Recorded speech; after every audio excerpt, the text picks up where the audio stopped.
Mesdames et messieurs, soyez salués où que vous soyez, partout à travers les quatre coins du globe. C'est la panique générale du côté de l'État hébreu, plus précisément en Israël.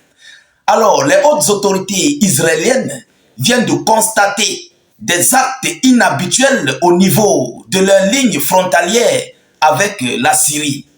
Selon les informations, la Russie a déployé un certain nombre de soldats massifs et est parti les regrouper au niveau des lignes frontalières avec la Syrie.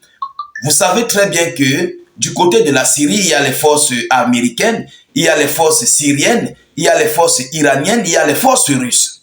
Alors, ces dernières 48 heures, la Russie a déployé un nombre colossal avec du matériel de l'armata de combat, très équipé et aguerri, à 1 kilomètre au niveau proche des lignes frontalières. Donc, du côté syrien, à 1 kilomètre de la barrière de la ligne de frontière avec Israël. Chers dames, chers messieurs, vous savez, depuis le moment où les Israéliens ont participé dans le conflit russo-ukrainien en faveur de l'Ukraine, ils avaient mis une technologie adaptée et très forte au niveau des avions de combat F-16 que les États-Unis avaient livré à l'Ukraine. Alors ils avaient ils avaient adapté ces avions avec certains systèmes très puissants pour combattre la Russie. Mais aujourd'hui, ils sont en train de constater des actes de nuisance, oui, des actes de provocation au niveau de leur ligne frontalière. Alors, la grosse inquiétude est que les autorités israéliennes se posent de multiples questions. Mais qu'est-ce qui se passe? Qu'est-ce que la Russie prépare contre Israël? Qu'est-ce qui n'a pas marché? Oui, ils sont dans une panique extrême. Et cela se passe après quelques heures, au moment où les troupes américaines ont frappé sur des cibles iraniennes en Syrie. J'ai même d'ailleurs animé une vidéoconférence là-dessus, où les Américains ont frappé 9 cibles iraniennes du côté de la Syrie. Et aujourd'hui, la Russie se rapproche désormais d'Israël. Alors, qu'est-ce que la Russie prépare? Et que nous disent d'ailleurs les hautes autorités israéliennes? Et par rapport aussi à la collaboration avec l'Iran, est-ce que la Russie est en train de préparer quelque chose en faveur de l'Iran sur le sol israélien? Voilà les questions, la grosse inquiétude que le monde se pose. Chers dames, chers messieurs, plus rien ne va au niveau de la sous-région du Moyen-Orient. Alors, selon les informations officielles, s'il vous plaît, rassurez-vous d'abord, si vous n'avez pas encore mis des j'aime, rassurez-vous de pousser beaucoup de j'aime et de partager la vidéoconférence. Excusez-moi pour la répétition.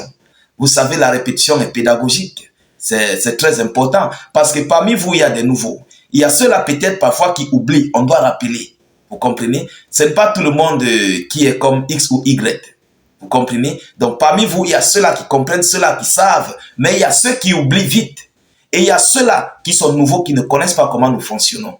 Donc c'est pourquoi, dans chaque vidéo, je suis là, je répète toujours, vous voyez? Donc c'est très important. Partagez la vidéo dans tous les groupes possibles et mettez suffisamment de j'aime. Laissez en commentaire, salut, état d'urgence ou encore faites des cœurs en commentaire. Vous comprenez? Voilà. Selon les informations officielles, la Russie a déployé des troupes en Syrie à 1 kilomètre de la frontière avec Israël. À 1 kilomètre de la frontière avec l'État hébreu. Mesdames, mesdemoiselles et messieurs, pour faire quoi? C'est ce que nous allons voir. Les positions militaires des forces armées russes sont utilisées pour collecter les données de renseignement, affirme la chaîne Voice of Israel. C'est une chaîne israélienne qui affirme ces informations, que la Russie a déployé ces soldats-là pour collecter des renseignements. Ah oui, lorsqu'ils ont des renseignements, ça peut les permettre, si Israël s'oppose demain après-demain contre la Russie va connaître déjà sur quel point frapper. Si par exemple l'Iran, vous savez l'Iran c'est un allié de la Russie, si l'Iran veut faire ses représailles sur Israël, vous comprenez, ça va permettre ici à l'Iran de se rapprocher vers la Russie et de récupérer les informations qui ont été prises au niveau du territoire israélien. C'est de ça qu'il s'agit. Alors, on se pose bien des questions.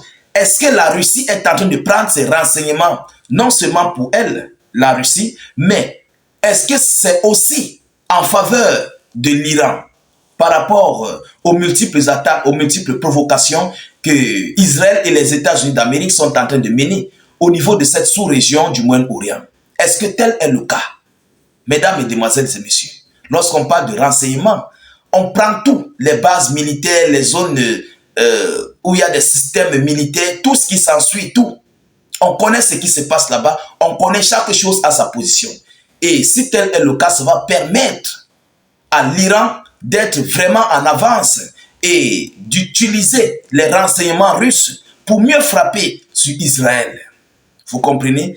Alors, selon les informations, il est à noter que l'armée russe a récemment créé ils ont créé un 8e poste d'observation dans la région de Tel Hamar, sur le plateau du Golan, devant la zone de séparation de la Syrie et Israël. Devant la zone de séparation de la Syrie et Israël, à 1 kilomètre de la barrière. 1 kilomètre. Mesdames, Mesdemoiselles et Messieurs. Alors, la Fédération de Russie rapproche ainsi ses troupes d'Israël et dans le contexte des États-Unis, attaque les groupes pro-iraniens en Syrie et déclare qu'ils ne toléreront pas l'attaque contre les États-Unis et leurs partenaires dans la région.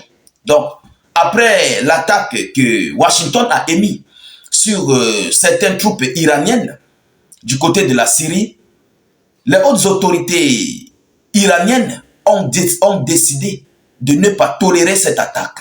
Donc, ils vont répondre. Et c'est après cette attaque que la Russie a déplacé le 8e groupement et a positionné ça au niveau des frontières.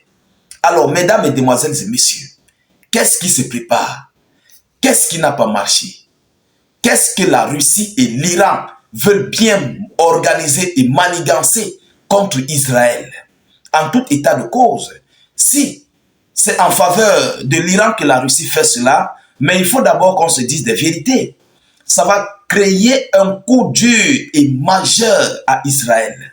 Oui, parce que l'Iran est à des centaines de milliers de kilomètres par rapport à la position que la Russie utilise. Et vous savez, la Russie a des drones invisibles qui sont capables de pénétrer au sein de l'État hébreu.